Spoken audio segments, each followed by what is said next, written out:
Hey, everybody, this is Chris Haskett from Rollins Band and elsewhere, and you're listening to the Nothing Shocking podcast.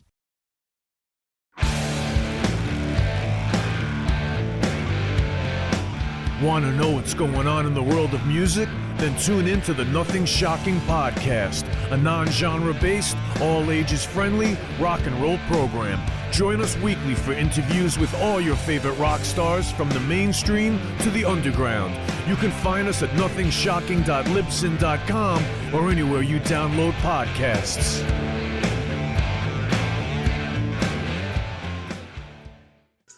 We're putting the band back together. The numbers all go to 11.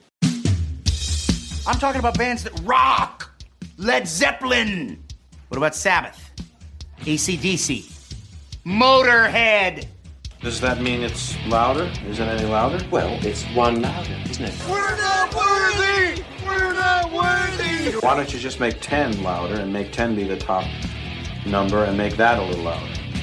These go to 11. I get up off the ground and raise my head. Days like this, think I should be dead. One for Satan, two for me. Let's cheat the devil, it's fun, don't you agree? Welcome to the Nothing Shocking podcast. I'm your co-host, Jeff Untied, and with me in Dog Bowl Studio is Coach Nez. You can find the Nothing Shocking podcast on Libsyn or any podcatchers. Like our Facebook page or follow us on X at No Shock Pod. You can also find the Nothing Shocking podcast on Rock Rage Radio every Sunday morning at 7 a.m. Central Time. Our sponsor is Big Strix Vinyl Records and Sports Cards, located in Rock Island, Illinois. New, vintage, and previously owned. You can find it at Big Strix. We'd like to thank the Hong Kong Sleepover for allowing us to use their music for our intro and bumper ending. Tonight's guest is Chris Haskett, formerly of the Rollins Band. Yeah, promoting his newest solo album, Partly Uncovered. And he also has a Just Because EP. Yeah, so hey, let's get to that interview. All right, good night. Good night.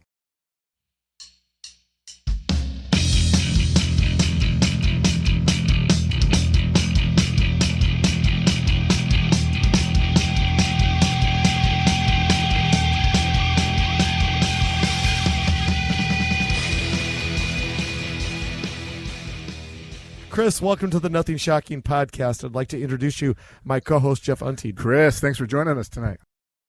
Oh, it's great to be here. Hi to both of you and everybody out in podcast land. Absolutely. So we're excited to have you. Thank you so much for agreeing to do this tonight. Let's get right into this. This past December of 2025, you released the Partly Uncovered album. It's a unique album of covers. Can you give our listeners an insight about this creative endeavor? Yeah, I mean, it's so this one's, I mean, all of my records take way too long and nobody hears them anyway, but, I actually started this record actually started, I think in like 2012, right? And some of the drum tracks are actually older than that, because there were just a lot of songs that, you know, I'm kind of a guitar enthusiast without being a particularly good guitarist. And there's some stuff that I just kind of go, that sounds like it would make a cool riff, or, you know, wow, I wonder what that sounds like if you take it off the trumpet and put it onto the guitar and things like that. So I had this kind of collection of tunes that I wanted to try out, and it was fairly eclectic. It was like the unifying theme for the record, because they're all it's a very diverse collection of music, was just stuff that sounded interesting on a guitar. So some of the tracks. One of what tracks are on? There's this track by Sun Ra, which I was doing with my instrumental band when I lived in Holland. There's a Grateful Dead kind of ambient version of Wharf Rat. There's a Ronnie Montrose tune that is really hard. Actually, was for a long time was really hard to find, because Montrose was such a fantastic guitar player, and I felt like the riff wasn't well enough known. And these are also my way of actually learning how to play stuff. To me, playing music is very much like it's like geography. It's like I'm learning the landscape of something by playing it. And so I was kind of like, if I really want to understand a piece of music, I teach myself how to play at least a version of it. And that was sort of what was going on with the Montrose tune. What else is on there? This Average White Band, Pick Up the Pieces, which was one of the first 7-inch records I ever bought for myself. way back when. What else is on there? There's a Vernon Reid tune, which again, it's like, yeah, well, I mean, again, like, you know, Ronnie Montrose and Vernon Reid, people like that, they're an entire separate universe of ability and creativity from what I do. But Vernon's also a very dear friend of mine. And like, it's a tune I was also playing when I was living in Holland. I was playing the Sun Ra tune and I was playing the Vernon tune with the instrumental band that I had there. And it was, I just thought, you know, I could do something interesting with it. Gosh, what else is on there? Let's see. Oh, there's a Sonny Rollins tune, East Broadway Rundown. That's also live. That's also from live in Holland. So yeah, it's very eclectic because I just have eclectic tastes. I mean, I'm kind of liberated from any thought of like what professional success anymore. So I can kind of do whatever I want. Yeah, you know, yeah. It's a bittersweet freedom, but you know. But it does afford me the opportunity to be as weird as I want, you know. Oh, so cool. So, yeah, absolutely. Go ahead, Jeff. Well, I guess talk a little bit about, you know, picking the songs and putting your own little spin on them. Oh, little spin, nothing. They're almost unrecognizable. Actually, it's interesting because one of the kind of overriding strategies, which wasn't really that conscious, but I realized in hindsight, one of the things that was affecting me is like, if you listen to what Miles is doing on Bitches Brew, right? I think it's Pharaoh's Dance, one of the first track or the second track. He's playing Spinning Wheel by Fifth Dimension, but he's taking the melody apart, and every time he plays it, he changes the note lengths in the middle and kind of changes the phrase. So the notes are always there in the same order, right? And it's always the same notes. But instead of going da da da da da da, it goes da da da da da da. You know, and every time he does it, he does a different phrase. And I found myself that was a really interesting way to get into a melody, to get into a sequence of notes, which is absolutely what I did with the. I mean, that's really clear on the Average White Band. So I took if you listen to the version of Pick Up the Pieces, it's always the same sequence of notes. You know, it's always in the same order. I didn't do anything with it except start playing with the note lengths and the rests. And it was really cool. And it gets, you know, like the way Miles did on Bitches Brew, it gets more like the original as it goes along. So, you know.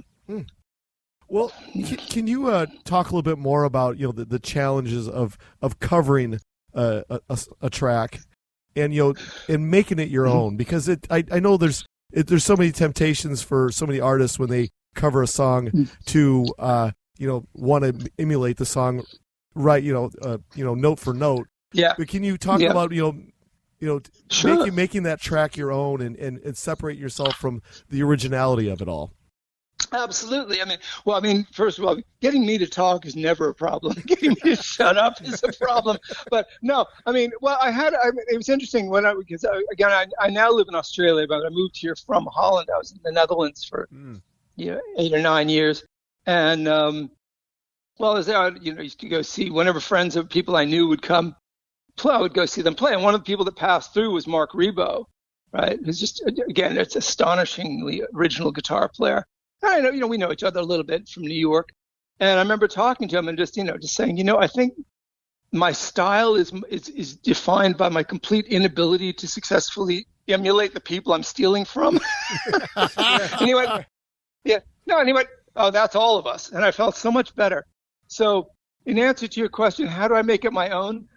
I'm not very good.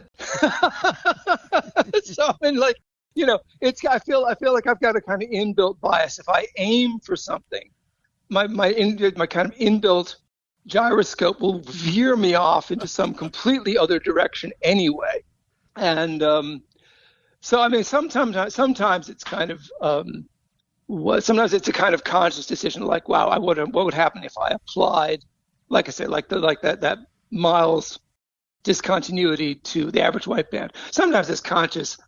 And sometimes it's just, look, I'm not Sonny Rollins. Only Sonny Rollins can be Sonny Rollins. If I play a Sonny Rollins tune, I'm not playing jazz. I'm playing a jazz melody as a rock band, right? So I do East Broadway Rundown, which is amazing piece because it's basically just one. It's just basically one riff, right? But and you can run with it, which is essentially what he does. But what I'm doing there is just like limping my way through. I mean, I'm not trying to be like, don't put myself down. I'm just realistic. I'm like, I play very much within my abilities, which are very limited. And so to make it my own, all I've really got to do is kind of hobble it. So, I'm not like I said, I'm not trying to sound like I'm like a sad sack or something, but I'm kind of like, I'm not one of those wheedly guitar players. I'm never going to be Steve Vai or John McLaughlin or any of the people that are really, you look at them and go, oh my God, you watch me play, like, yeah, okay. You were way too modest. I know. You've done a pretty good job so far.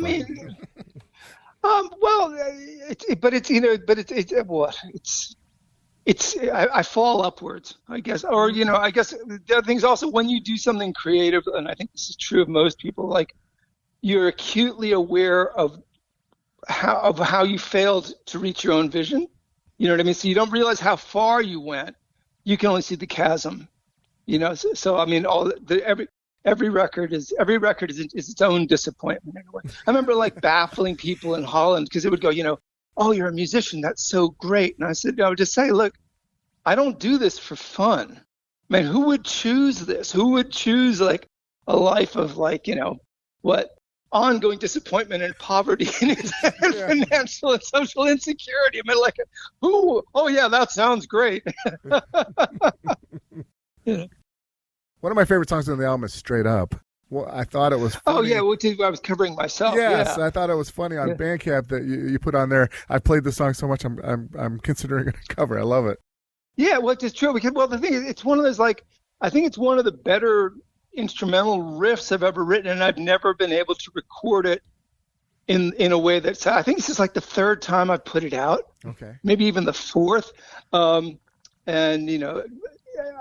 somebody else will have to play it, right? It's like I don't think even I can't play my own music, right? It is just a straight rock tune. It's like it's pretty, but it's got a nice shape to it. But like I said, I'm never satisfied with the way it comes out. So I keep on, like, it's like Walt Whitman and Leaves of Grass. You keep on go back and rewriting it. So I don't rewrite it. I just go back and replay it and kind of go, nah, that's not it.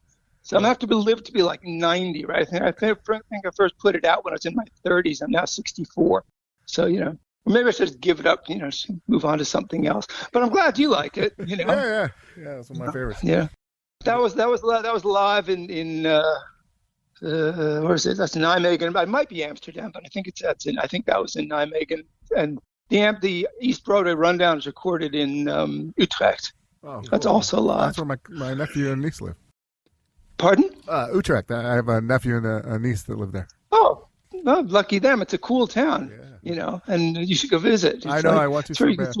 We're sending my son over to visit him this summer. Oh, okay. Anyway. I guess I was just going to ask, as far as I know you play the guitar and stuff on the album, on the tracks. Do you have anybody else helping you out, or do you do all the instruments? Oh yeah. No. Okay. I mean, on the track listing there are a couple of it's Joe No Pants Kobayashi. That's me. Pseudonym. That's me. Let's see. What are the other? Papa Quebec. That's me. But it's part of the reason to make records is to come up with fun pseudonyms. Yeah. There was another one. What was it? Oh yeah, Ramsey numbers, right? So these are if you Google these are all the Ramsey numbers are really cool. But Matteo Ravelli had some fantastic musicians play over the years. So like the drummer Johan Janssen and the bassist Colin van Gerwen, those are from my band in Holland. Matteo Ravelli was in a fantastic Italian band from Milan called King Bong, who, really great, like all improv. But it was like, it varied from like free jazz to doom metal, and they were really into the Grateful Dead. So it's like completely improv, but they're just fantastic musicians. And I came across them by accident and got in touch. And we actually went to Milan and did some recording together. And I've just stayed in touch. And I sent him some tracks and said, "Hey, could you lay down some drums on this stuff?"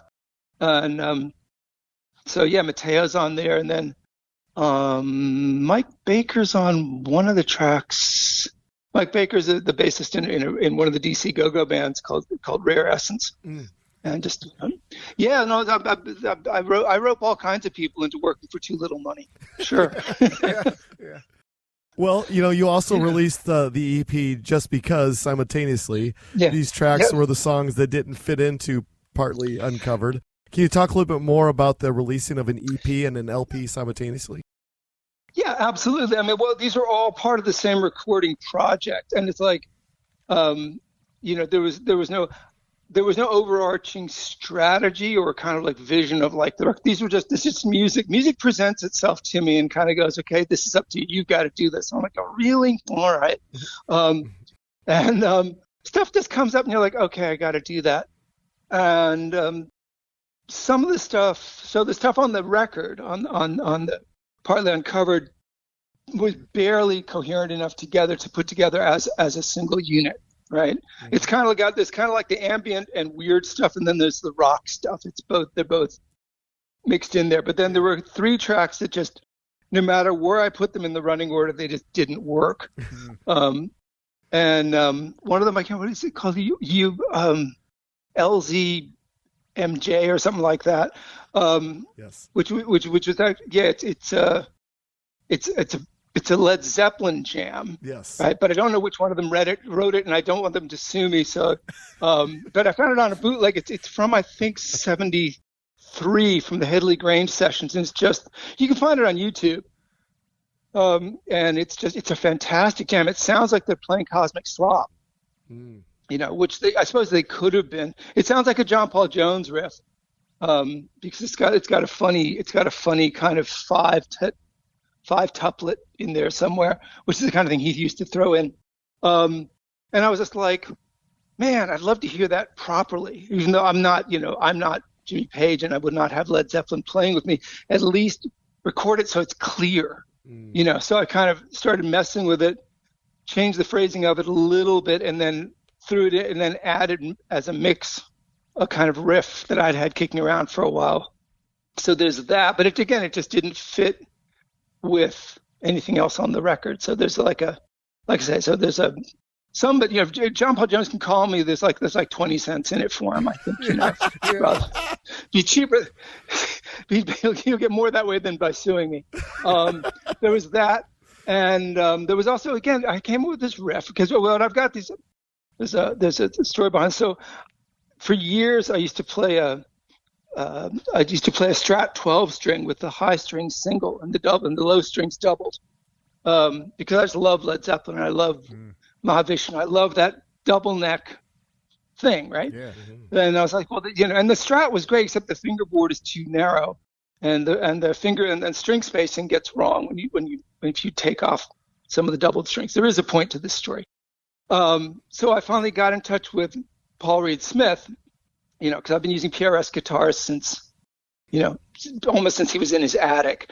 And I said, hey, look, I've got this idea. I'd like a 9-string guitar where the low strings are coarse and the high strings are single, but the nut recut, so the string spacing's right. Can you do that? And he's like, yeah, sure. I was like, okay. So he built me one of those. He sent it to me, and like immediately I was just like, I was in Jimmy Page, John McLaughlin land, walking around the house with this guitar, and this, and this riff came to me. It was like, because it's very much like a Mahavishnu song called Dance of the Maya, which is why it's called DOTL, or Dance of the Yama. Again, don't hide who I steal from, But anyway, and the riff came up, and I was like, okay, this is pretty cool. I could go with this because it was. So that one, that riff, again, is FOMA. It's kind of Mahavishnu. Yeah, it's a Mahavishnu orchestra pastiche, and pastiche in the sense of like honorary tribute rather than satire. And so, yeah, and I got Yeah, Calvin Weston plays drums on that. Ornette's old drummer. He used to play with Sonny Chirac. No, I beg your pardon, with James Blood Ulmer and Lounge Lizards and all sorts of. He's an amazing drummer out of Philadelphia, and he's got a Mahavishnu. I mean, think about the concept. He's got a Mahavishnu Orchestra tribute band. That's like, you know, hey, I do a Bruce Lee tribute show. It's like, I've got a Mahavishnu Orchestra tribute band. Anyway, and he's a huge Billy Cobham fan, and so it was great to get him in on that. And but again, it's not. What do you know? Where do you put a Mahavishnu Orchestra tribute song? You know, it's like, what? You know. And then and the last one was also coming back to the Miles thing. It's a 3-song EP, and the third song is a version of Bird Song by the Grateful Dead. So I'm a huge Deadhead, even though it doesn't sound like most of the things I put out. And but I heard it, and I was just like, it sounds. You can take the bass line, you can take the basic melody to the song Bird Song, you know, ba da da da ba da da da da da, and it sounds like So What off of Kind of Blue, right? You know, ba da da da da da da da ba da, right? Or, you know, I was like, well, that's pretty fucked up. I should do that. Except, like, I'm not a jazz player. I don't play, you know, I don't play straight jazz. Yeah. But I still wanted to put it together. So and I knew a really great trumpeter called Luc van Lieshout, who lives in Brussels, he's using Tuxedo Moon. You know Tuxedo Moon. Great drummer, huge Chet Baker, Miles Davis fan. I was just like, hey, can you play this melody for me for a while? You know, and so he threw down the melody and some parts for me, and then Stephen Brown, the alto player from Tuxedo Moon, put down some other parts, and there's roped in horn players and people, you know, to kind of make this. You know, it doesn't work as a straight jazz tune. It has all the sounds of a jazz tune, but the solos don't go really in any order, and there's only really a short tenor solo and a piano solo. There's no actual trumpet solo on it. But it was more I just wanted to capture the vibe of it, just to see if it would work. Good. So those are the 3 songs. You know, and again, it's like if you went to somebody and said, yeah, I've taken a Grateful Dead song and done it as if it was not done for Blue Note in 1959. They're like, I think I should get away from you now. You know, so, you know, what do you do? I'm stuck being me. You know, so anyway, those are the 3 songs on the EP, and like I said, what they have in common is they don't fit with each other either. Right, it's okay, man. Yeah.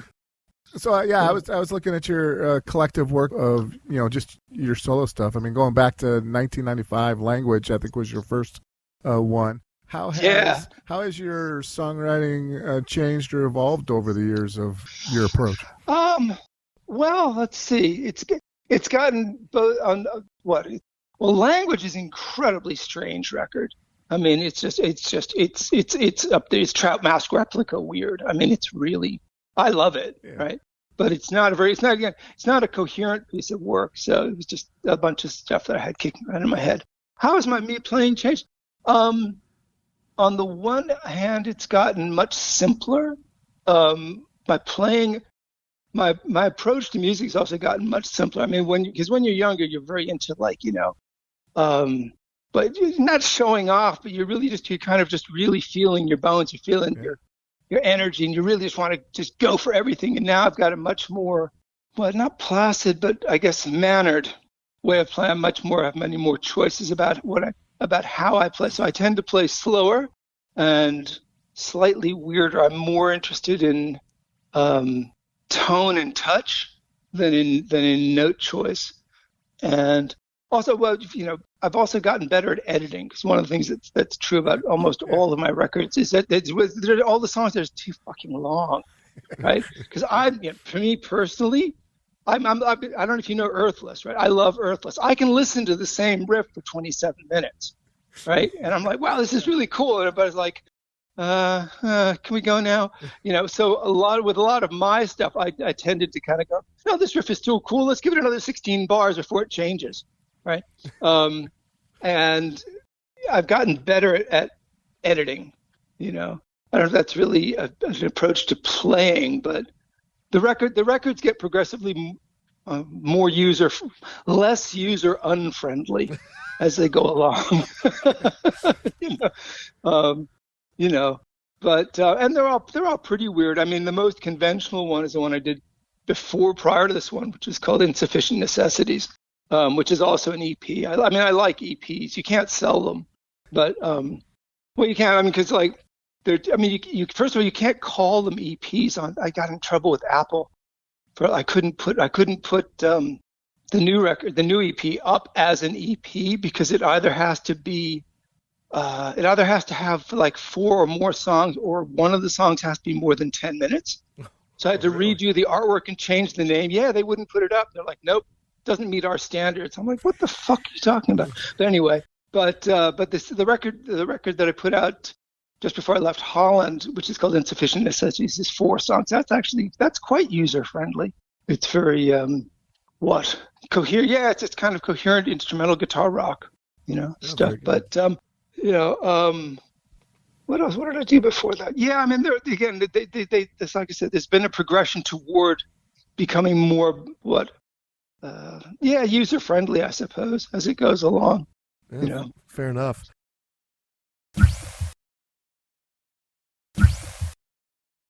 Well, you're also involved in a number of side projects as we speak. Even and Odd is one of those projects. Can you give our listeners an insight, I guess, to all the above, I guess, right? All the above.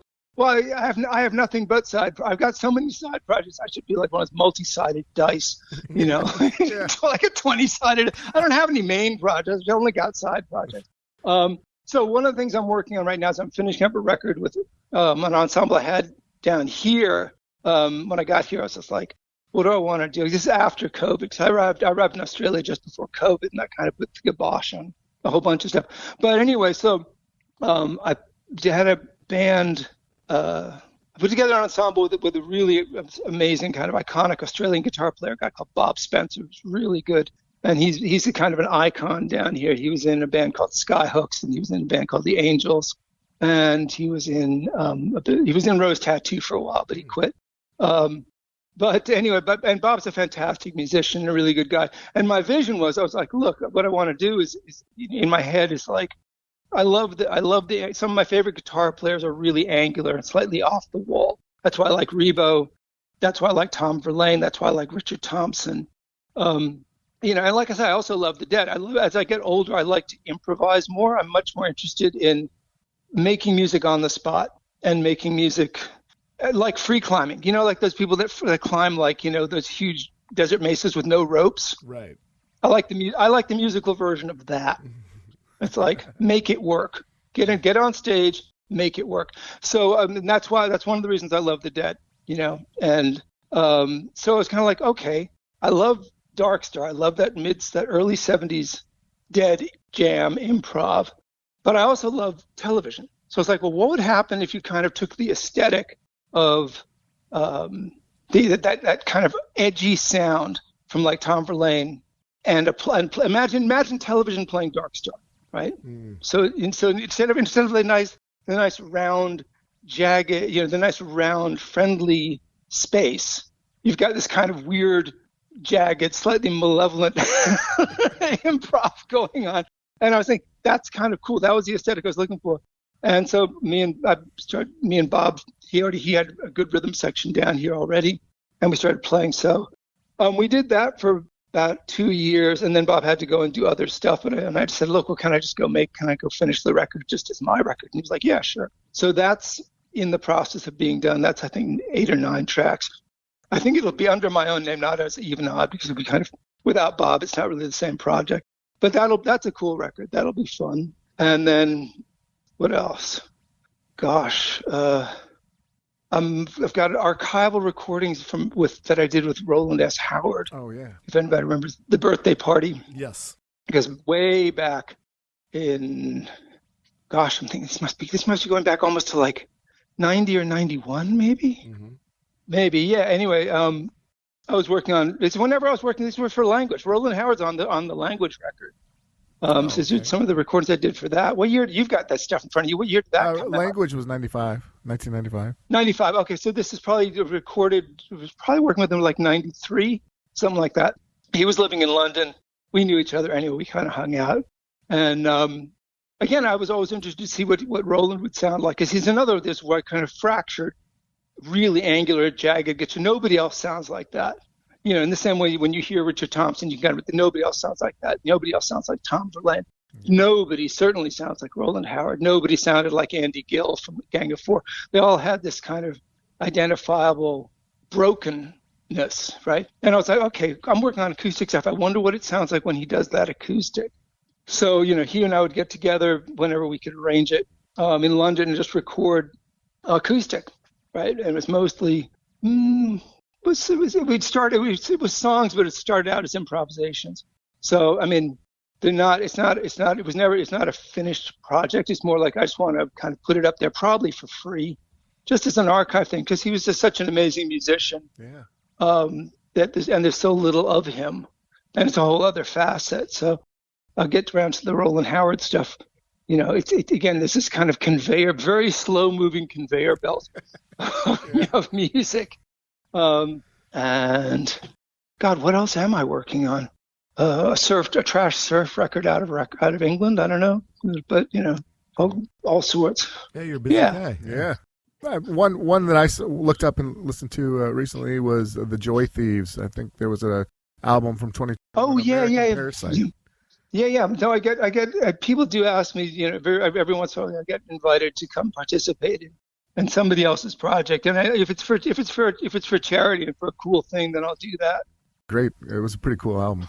Yeah, that was cool. And then I think there's a Music Cares Iggy Pop or Stooges tribute coming out at some point, which I was invited to be on. Yeah, no, I mean every once in a while, I get some cool projects. Eugene Robinson from Bunwell, and he used to have a band called Whipping Boy back in San Francisco, way back in hardcore days. He was working on a project with Philip Petit, and they invited me to throw some guitar. I mean, basically somebody asked me for stuff. I send them guitar tracks, and then they politely mix it low. They're like, thanks, I guess. But yeah, stuff comes. The phone doesn't ring that often. I mean, so I get from moving away from New York, but every once in a while I get involved with some cool stuff. But like I said, mostly I've got the freedom of being completely unknown, Well, like I say, it's a bittersweet. What's the deadline? Crippled but free. Yeah. No, don't get paid to do anything. So if you're not, you might as well just do what you want. And like I said, there's the best way that somebody asked me about this just the other day, and I was just like, well, so why do you do it? And I was like, well, for some reason, there's music that insists that I make it, that I bring it into the world. I don't know how else to describe it. It's like, like I say, who would choose this?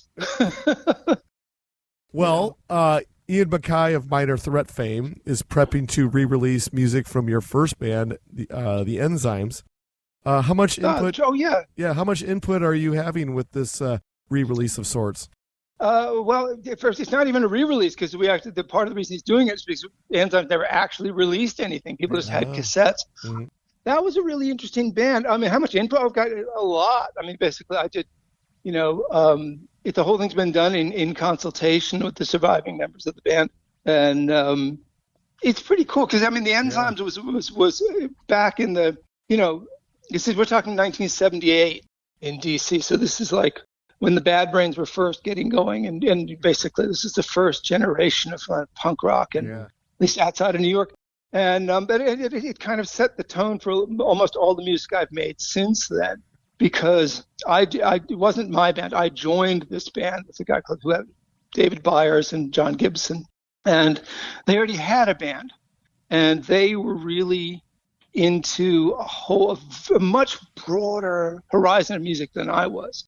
So, people think, Enzymes, that's an early punk rock band, but actually, what we were doing, we were teenagers, right? So we would go see the Damned, and then a week later you'd go see the Art Ensemble, and then you'd go see Fred Frith doing improvisation guitar, and then you'd go see,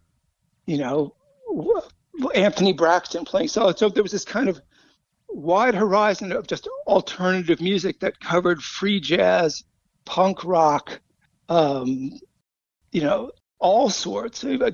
And we kind of incorporated all of that, quite unconsciously. So we were just basically just teenagers having fun, right? There was no sense of like, let's make a big art statement. And we were really into beef art. So I mean, you got a bunch of 16 and 17-year-olds who are into beef art, free jazz, and punk rock, with the freedom to do whatever they want. So we did a couple of recording sessions that never came out. The first of which is what Ian's going to be putting out. Ian's great. He's one of the straightest people I think I've ever met. I think he's one of the straightest people I've even heard of. And we've known each other since we were teenagers. Henry and so Rollins, Ian, and I are all kind of from the same scene, literally. I mean, and I'm not sure when that's coming out. That's another one that's been a long time coming. You have to talk to Ian about that. But I think Henry's done the liner notes, and they were just calling me for like information, calling John Gibson, the bass player, for just to get the facts straight, and just to be able to make sure that the liner notes are good. I'm looking forward to that coming out. It's weird. It's kind of full circle. Yeah. Well, I hope it's not full circle, but I mean, but it is interesting. It is really weird when the very first thing you did has come back again. It's just like eternal recurrence. It's a funny feeling. But yeah, I hope that, like I said, that project kept on appearing, then disappearing, and like at one point, I see Henry whenever he comes to Australia. And he was like, I need to meet you. I need to get some Enzyme stuff to Ian like in 12 hours, and that was like 4 years ago, right? So, and I know we got together, we talked about Enzymes and a whole bunch of other stuff. He sent the stuff off, and then there was like crickets, Now, of course, Ian's a very, very busy guy. Yes. So it's not like a failure or anything, but it was kind of like there's been a lot of hurry up and wait, which hasn't been his fault. But it'd be nice when that finally comes out. Well, it's so cool. It's making something old new again. I know, I love it. Well, the other thing is also there was a lot. There's nothing quite like it. I mean, it wasn't just unique to us. There were a lot of, but people don't remember or people don't know is that before it became punk rock, and before punk rock became new waved, I'm using that as a kind of verb. It was much more diverse. It was much freer. It was much more. It was much edgier and much more interesting in a lot of ways than before it became like the Mohicans and leather jackets and shit. Right. If you look at something like Devo, right? Devo are hippies, right? Devo forms out of Kent State, the Kent State shootings, right? That Mark Mothersbaugh was there. Chrissy Hind was there, right? And the sense of like, oh my God, society is completely going to shit and we are devolving, right? This Devo comes out of that mindset, right? So it's not a what? The roots of a lot of things that became very regimented were actually quite diverse and quite free. And I think the Enzymes are a good illustration of that, we're absolutely excited for it to come out. Yeah, me too. Again, it's like it's not a lot of places where you can hear the convergence of, Captain Beefheart and the Damned. It's like, it's like, again, it's with a lot of my music, you can kind of go, very often, one of these things is not like the other. But with me, none of these things is quite like the other. And that was also, this goes back to the Enzymes as well, I think, Yeah. What else would you like to know, or have you got more than you can handle? Oh, well, I got a couple more. David Bowie. Let's talk. We haven't talked David Bowie yet. 1999 Hours album. You were featured on If I'm Dreaming My Life. Can you talk a little bit about? How you collaborated with David? Well, okay. To be very straight, because I mean, this has gotten me in a lot of hot water in a way. It's like because it becomes like you appear on a Bowie record. This morphs into played with David Bowie, and to some degree I did, but let's keep some perspective. So the way this works is back in '97, I think it was when I first met. I'll tell you a couple of good David stories. First time we met was I think in '96 or '97 in I think it was Finland or somewhere at some one of those enormous Euro festivals. we're all backstage and we're like, oh shit, Bowie's playing, and I'm like there with with Rollins and the guys and stuff, and like Bowie. I mean, Bowie's cool, but I mean he's otherworldly. He's not from our world. I want to meet Reeves Gabrels. Yeah. Right? Another stunningly, again, you hear him, nobody else sounds like that. Yeah. I'm like, God damn, that's the guy who was in Tin Machines. Fuck, I want to meet him, right?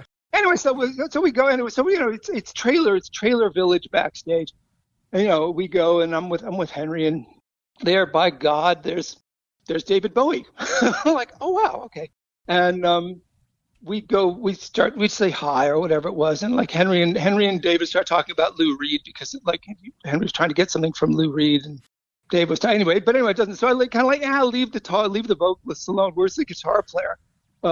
And I went off and found Reeves, and we're very similar in a lot of ways. Just kind of like we read weird books and we like weird music, Anyway, so we kind of hit it off and stayed vaguely in touch, and then after Rollins Band broke up, I was kind of at a bit of a loose end. I was living in New York. Reeves came to New York because they were recording in New York, and he was at a little bit of a loose end. And we were both, kind of in a similar headspace and a similar life space. And he was living at, I think, Cooper Square. I live in the West Village. So we hung out. So basically, I got into the David world because I was friends with Reeves, right? I mean, it's just more like, it wasn't kind of like, oh, I want to go meet David Bowie. It's more like, no, Reeves and I were hanging out basically every day. And that he also happened to be making a record.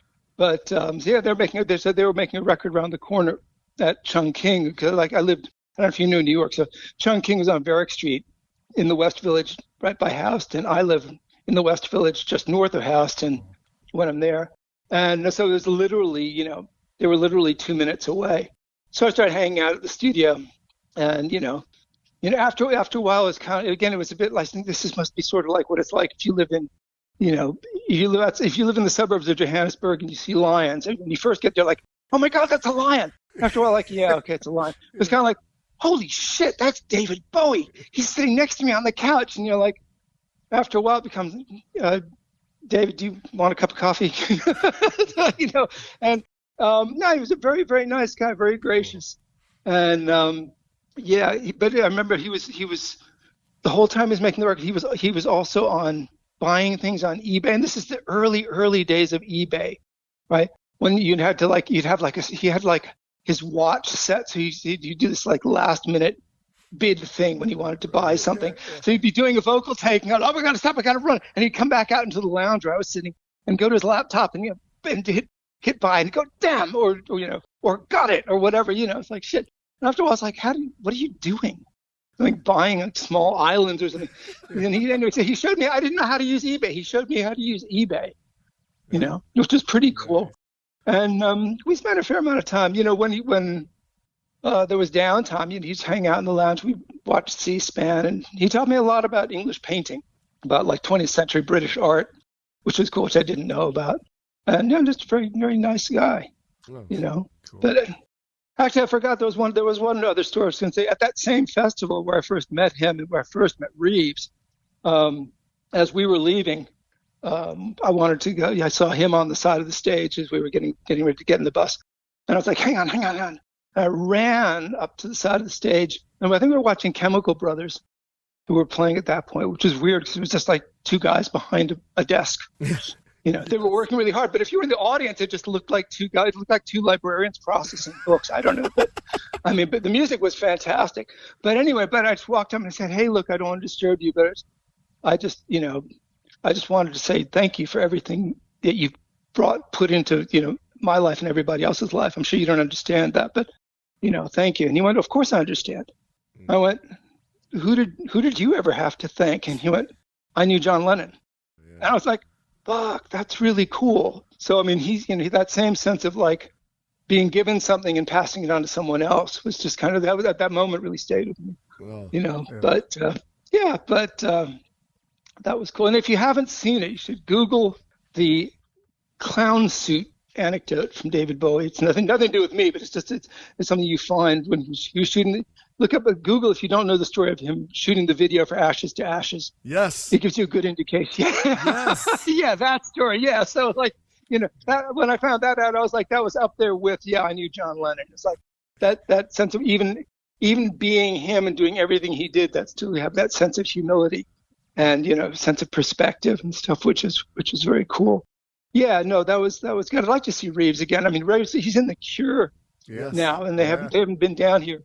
And they're doing really interesting, almost dead-ish sets. They're doing these like 3-hour sets with improv jams. I'm like, fuck.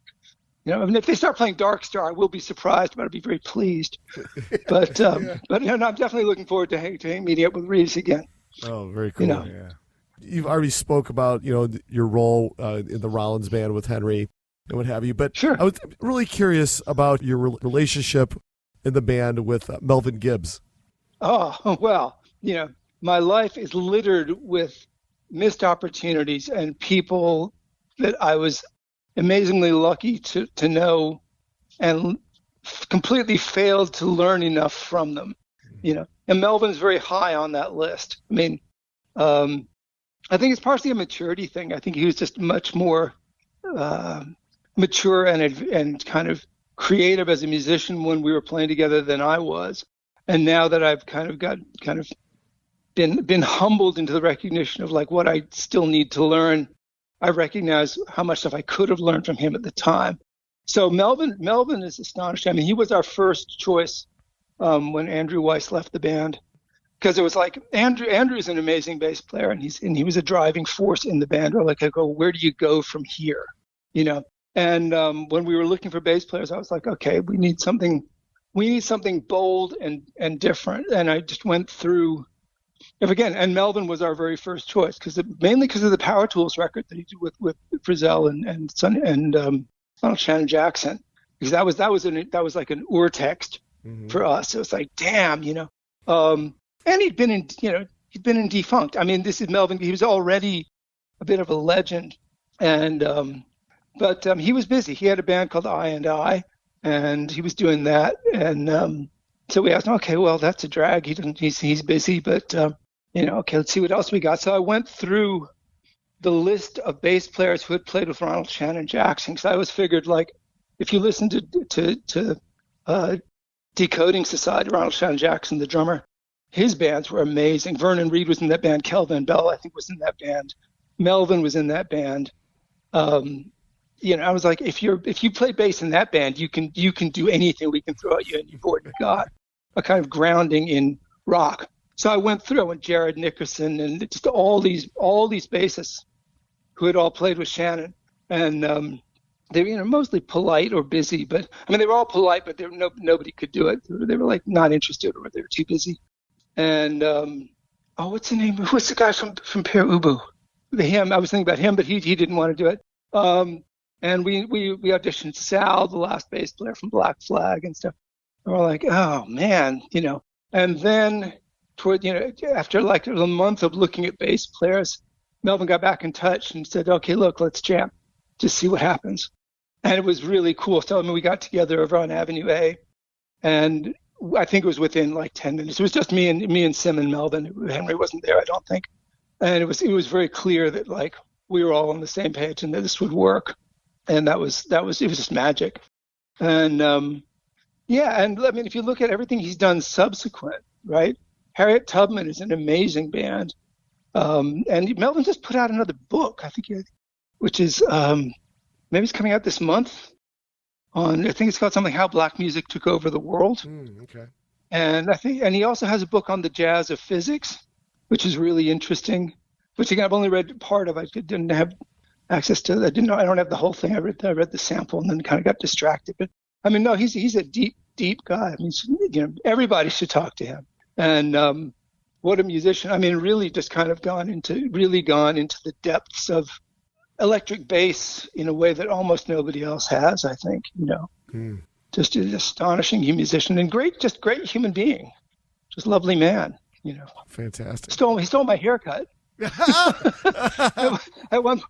At one point, because when I was in Rollins, I was pretty much by the time I was 29, I looked like I had mange, and I was like, fuck this, and I started shaving my head, except for this like a weird Hare Krishna pick. I like being able to put my hand through my hair, right? So at the end of Rollins Band, I had this like the last couple of years, I had this like rat tail, ponytail down the back of my head, and the rest of it was shaved.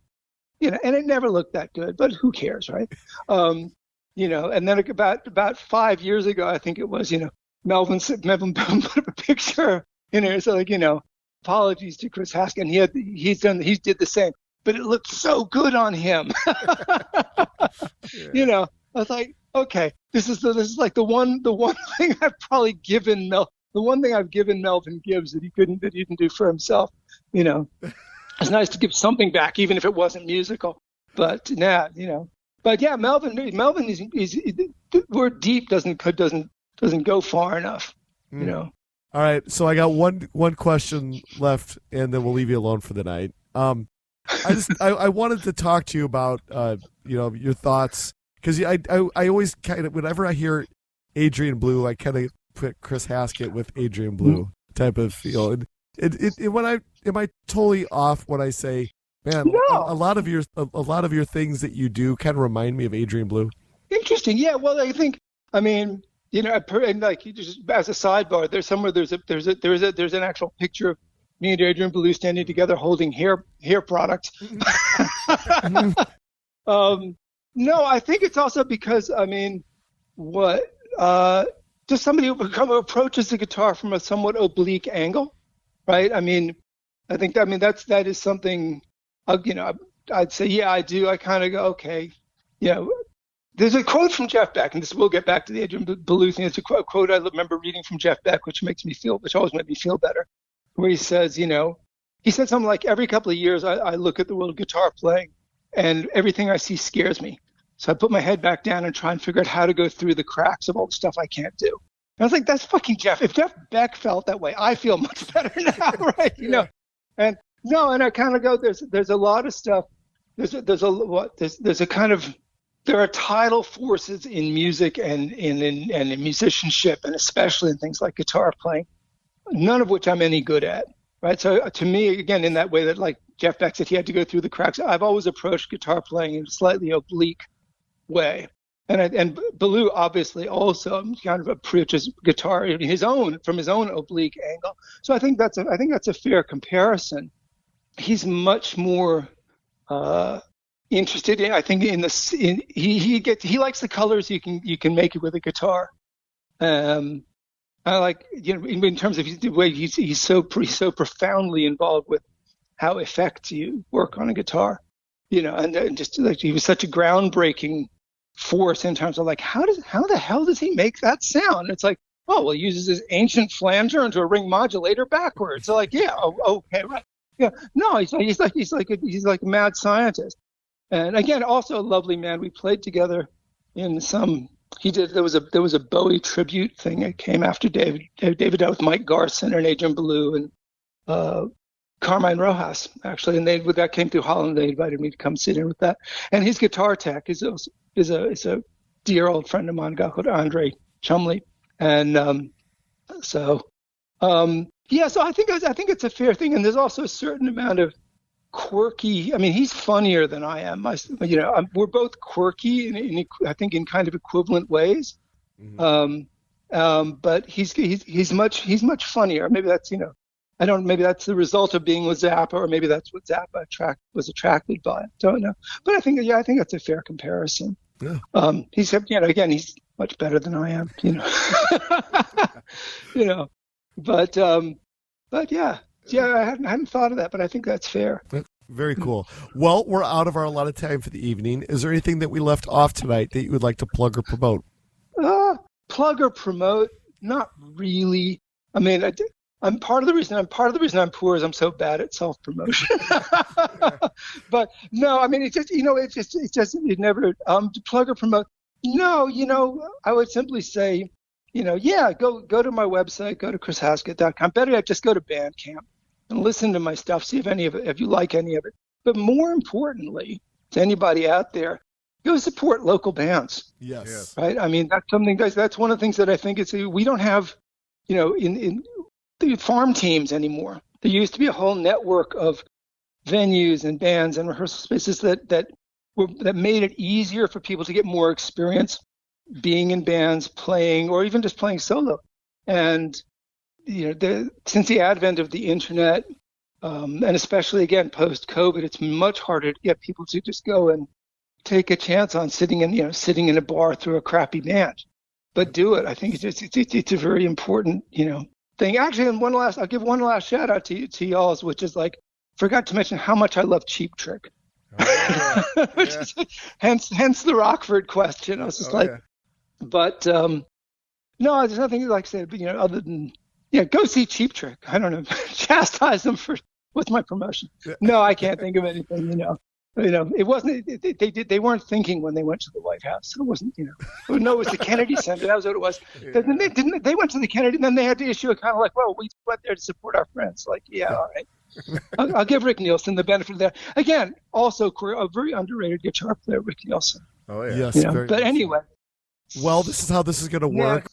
Yeah. But once Jeff, the editing wizard over here, gets everything cleaned up, we'll all sound like $1 million. Does that work? Yeah.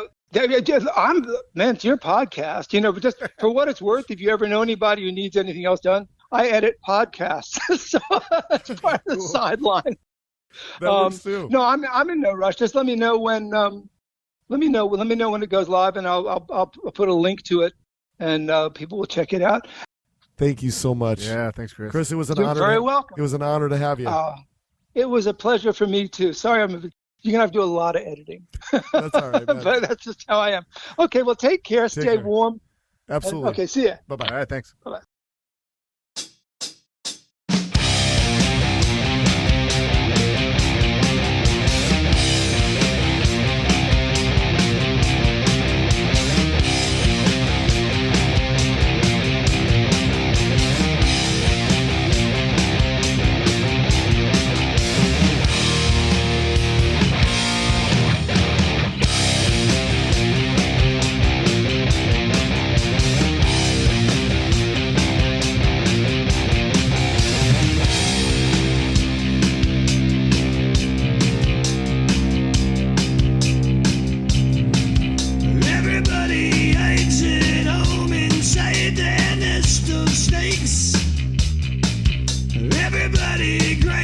Stone and makes their own mistakes. Hide in the headlights, fight the grip of fear. You can make your dreams come true, but you just can't do it here.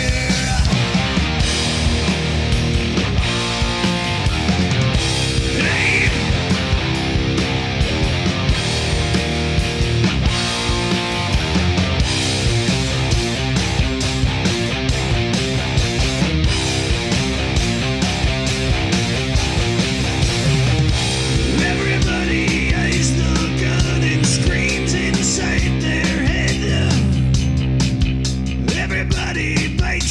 Tongue and pays their bills instead. Hide in the spotlights, fight the grip of death.